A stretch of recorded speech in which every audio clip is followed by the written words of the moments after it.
இன்று பெருமாளுக்கு உகந்த சிரவண நட்சத்திரம், மேலும் குரு வாரத்தில் வந்திருக்கக்கூடிய திருவோண நட்சத்திரம் மகிமை வாய்ந்த அற்புதமான நன்னாள். அப்படிப்பட்ட இன்றைய தினம் நாம் கேட்க வேண்டிய, பாராயணம் செய்யப்பட வேண்டிய, திருப்பதியில் வீற்றிருக்கும் வெங்கடேசனை ஸ்தோத்திரம் செய்வதாக அமைந்துள்ள என்னுடைய கஷ்டங்களிலிருந்து என்னை கைதூக்கி காப்பாற்று என்பதாக அர்த்தத்தில் அமைந்துள்ள மந்திரஸ்துதியை தான் இப்போ நம்ம பாராயணம் செய்ய போகிறோம். ரொம்ப அற்புதமானது, கைமேல் பலன் தரக்கூடியது. சிரசி வஜ்ரகிரீட்டம் வதனே சசிவர்ண பிரகாசம் பாலே கஸ்தூரி ஸ்ரீகந்த திலகம் கர்ணே வஜ்ரகுண்டல சோபிதம் நாசிகாயாம் சுவாசிக புஷ்பதலம் நயனே சசிமண்டல பிரகாசம் கண்டே சுவர்ண புஷ்பமாலாலங்கிருதம் ஹிருதயே ஸ்ரீனிவாச மந்திரம் கரே கருணாபயசாகரம் புஜே சங்கசக்ரகதாதரம் ஸ்கந்தே சுவர்ணயஜ்ஞோபவீத பூஷணம் சர்வாங்கே ஸ்வர்ணபீதாம்பரதரம் பாதே பரமானந்தரூபம் சர்வபாபநிவாரகம் சர்வம் ஸ்வர்ணமயம் தேவம் நாமிதம் ஸ்ரீவேங்கடேசம் ஸ்ரீனிவாசம் திருமலேசம் நமாமி ஸ்ரீவேங்கடேசம். ஸ்ரீசேஷசைலசுநிகேதன திவ்யமூர்த்தே நாராயணாச்சுத ஹரே நளினாயதாக்ஷா லீலாகடாட்ச பரிரக்ஷித சர்வலோகா ஸ்ரீவேங்கடேச மம தேகி கராவலம்பம் பிரம்மாதிவந்தித பதாம்புஜ சங்கபாணே ஸ்ரீமத் சுதர்சன சுஷோபித திவ்யஹஸ்தா காருண்யசாகர சரண்ய சுபுண்யமூர்த்தே ஸ்ரீவேங்கடேச மம தேகி கராவலம்பம் வேதாந்த வேத்ய பவசாகர கர்ணதாரா ஸ்ரீபத்மநாப கமலார்ச்சித பாத பத்மா லோகைக பாவன பராத்பர பாபஹாரின் ஸ்ரீவேங்கடேச மம தேகி கராவலம்பம் லக்ஷ்மீபதே நிகமலக்ஷ்ய நிஜஸ்வரூபா காமாதிதோஷ பரிஹாரித போததாயின் दैत्यादिमर्दन जनार्दन वासुदेवा श्रीवेंकटेश मम देगि करावलम्बम् तापत्रयं मरविभोर भसान्मुरारे संरक्ष मां करुणया सरसीरुहाक्षा मच्चिष्यमप्यनुदिनं परिरक्ष विष्णो श्रीवेंकटेश मम देगि करावलम्बम् श्रीजातरूप नवरत्नलसत्किरीटा कस्तूरिकातिलकशोभिललाटदेशा राकेन्दुबिम्बवदनाम्बुजवारिजाक्षा श्रीवेंकटेश मम देगि करावलम्बम् वन्दारुलोकवरदानवचो विलासा रत्नाढ्यहार परिशोभित कम्बुकण्ठा केयूररत्न सुविभासि दिगन्तराला श्रीवेंकटेश मम देगि करावलम्बम् दिव्याङ्गदाञ्चित भुजद्वय मङ्गलात्मन् केयूरभूषण सुशोभित दीर्घभागो नागेन्द्र कंकण करद्वय कामदायिन् श्रीवेंकटेश मम देगि करावलम्बम् स्वामिन् जगद्धरण वारिधि मध्यमग्नम् मामुद्धराद्य कृपया करुणापयोधे लक्ष्मीं च देगि मम धर्म समृद्धि हेतुम् श्रीवेंकटेश मम देगि करावलम्बम् दिव्यांगराग परिचर्चित कोमलांगा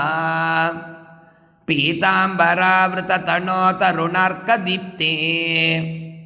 सत्कांचनाभ परिधान सुपट्टबंधा ಶ್ರೀವೆಂಕಟೇಶ ಮಮ ದೇಗಿ ಕರಾವಲಂಬಂ ರತ್ನಾಢ್ಯಧಾಮ ಸುನಿಬದ್ಧ ಕಟಿಪ್ರದೇಶ ಮಾಣಿಕ್ಯದರ್ಪಣ ಸುಸನ್ನಿಭ ಜಾನುದೇಶ ಜಂಗಾದ್ವಯೇನ ಪರಿಮೋಗಿತ ಸರ್ವಲೋಕ ಶ್ರೀವೆಂಕಟೇಶ ಮಮ ದೇಗಿ ಕರಾವಲಂಬಂ ಲೋಕೈಕಪಾವನ ಸರಿತ್ಪರಿಶೋಭಿತಾಂಗ್ರೇ ತ್ವತ್ಪಾದದರ್ಶನ ದಿನೇಶ ಮಗಪ್ರಸಾದಾತ್ ಹಾರ್ದಂ ತಮಶ್ಚ ಸಕಲಂ ಲಯಮಾಪಭೂಮನ್ ಶ್ರೀವೆಂಕಟೇಶ ಮಮ ದೇಗಿ ಕರಾವಲಂಬಂ ಕಾಮಾದಿವೈರಿಣಿವಹೋಚ್ಯುತ ಮೇ ಪ್ರಯಾತಃ ದಾರಿದ್ರ್ಯಮಪ್ಯಪಗತಂ ಸಕಲಂ ದಯಾಳೋ ದೀನಂ ಚ ಮಾಂ ಸಮವಲೋಕ್ಯ ದಯಾರ್ದ್ಯ ದೃಷ್ಟ್ಯಾ ಶ್ರೀವೆಂಕಟೇಶ ಮಮ ದೇಗಿ ಕರಾವಲಂಬಂ ಶ್ರೀವೆಂಕಟೇಶ ಪದಪಂಕಜ ಷಟ್ಪದೇನ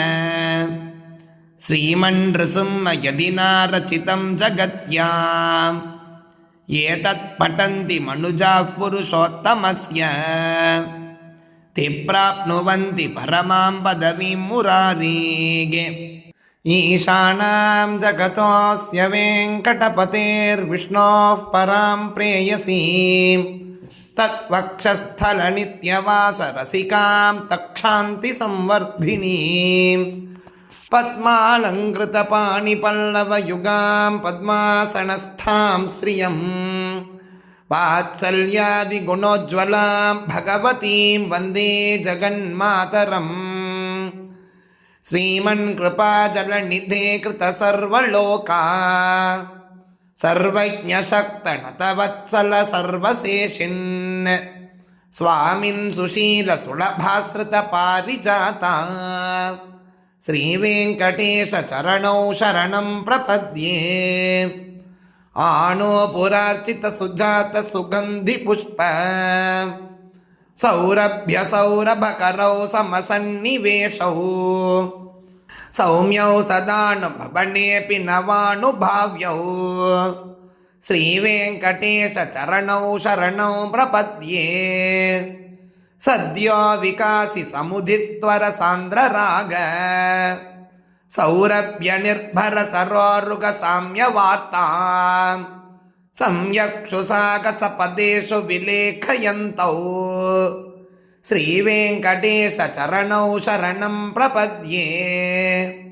ರೇಖಾಮಯಧ್ವಜ ಸುಧಾ ಕಲಶಾತ ಪತ್ರ ವಜ್ರಾಂಕುಶಾಂಬುರುಗಕಲ್ಪಕ ಶಂಖಚಕ್ರೈಃ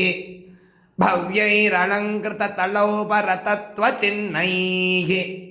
ಶ್ರೀವೆಂಕಟೇಶ ಚರಣೌ ಶರಣಂ ಪ್ರಪದ್ಯೆ ತಾಮ್ರೋದರದ್ಯುತಿ ಪರಾಜಿತ ಪದ್ಮರಾಗೌ ಬಾಹ್ಯೈರ್ಮಗೋಭಿರಭಿಭೂತ ಮಗೇಂದ್ರ ನೀಲೌ ಉದ್ಯನ್ನಕಾಂಶುಭಿರುದಸ್ತ ಶಶಾಂಗ ಭಾಸೌ ಶ್ರೀವೆಂಕಟೇಶ ಚರಣೌ ಶರಣೌ ಪ್ರಪದ್ಯೆ ಸಪ್ರೇಮ ಭೀತಿ ಕಮಲಾಕರ ಪಲ್ಲವಾಭ್ಯಾಂ ಸಂವಾಗಣೇಪಿ ಸಪದಿ ಕ್ಲಮ ಮಾಧದಾನೌ ಕಾಂತಾನವಾಂಗ್ಮಣ ಸಗೋಚರ ಸೌಕುಮಾರ್ಯೋ ಶ್ರೀವೆಂಕಟೇಶ ಚರಣೌ ಶರಣೌ ಪ್ರಪದ್ಯೆ ಲಕ್ಷ್ಮೀಮಗೀತದನುರೂಪ ನಿಜಾನುಭಾವ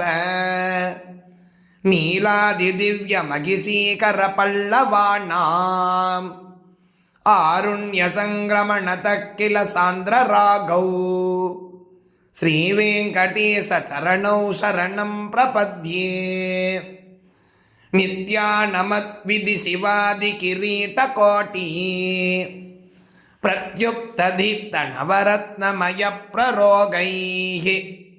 ನೀರಾಜನಾ ವಿಧಿ ಮುದಾರ ಮುಪಾದದಾನೌ ಶ್ರೀವೆಂಕಟೇಶ ಚರಣೌ ಶರಣಂ ಪ್ರಪದ್ಯೆ ವಿಷ್ಣು ಪದೇ ಪರಮಯುತ್ಯುದಿತ ಪ್ರಶಂಸೌ ಯೌಮತ್ವ ಉತ್ಸ ಇತಿ ಭೋಗ್ಯತಯಾಪ್ಯುಪಾತ್ತೌ ಭೂಯಸ್ತತೇತಿ ತವ ಪಾಣಿತಲ ಪ್ರತಿಷ್ಠೌ श्रीवेङ्कटेशचरणौ शरणं प्रपद्ये पार्थाय तत्सदृशसारथिना त्वयैव यौ दर्शितौ तव चरणौ शरणं व्रजेति भूयापि मह्यमिगतौ करदर्शितौ ते श्रीवेङ्कटेशचरणौ शरणं प्रपद्ये मन्मूर्ध्निकालियफणे विकटाटवीषु श्रीवेङ्कटाद्रिशिखरे शिरसि श्रुतीनां चित्तेऽप्यनन्यं न सममागितौ ते श्रीवेङ्कटेशचरणौ शरणं प्रपद्ये अम्लानगृह्य धवनीतलकीर्णपुष्पौ श्रीवेङ्कटाद्रिशिखराभरणायमानौ आनन्दिता किल मनोनयनौ तवौ तौ श्रीवेङ्कटेशचरणौ शरणं प्रपद्ये प्रायप्रपन्नजनता प्रथमावगाह्यौ मातुस्तनाविव शिशो स्मृतयानमानौ प्राप्तौ परस्परतुलामतुलान्तरौ ते श्रीवेङ्कटेशचरणौ शरणं प्रपद्ये सत्त्वोत्तरै सततसेव्यपदाम्बुजेन संसारतारकदयाद्रदृगच्छलेन सौम्यापयन्तृमुनिना मम दर्शितौ ते श्रीवेङ्कटेशचरणौ शरणं प्रपद्ये श्रीशश्रिया घटिकया तदुपाय भावे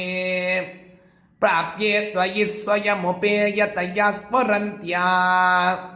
नित्याश्रिताय निरवध्य गुणाय तुभ्यं स्यां किङ्करा वृषगिरीश न जातु मह्यम्।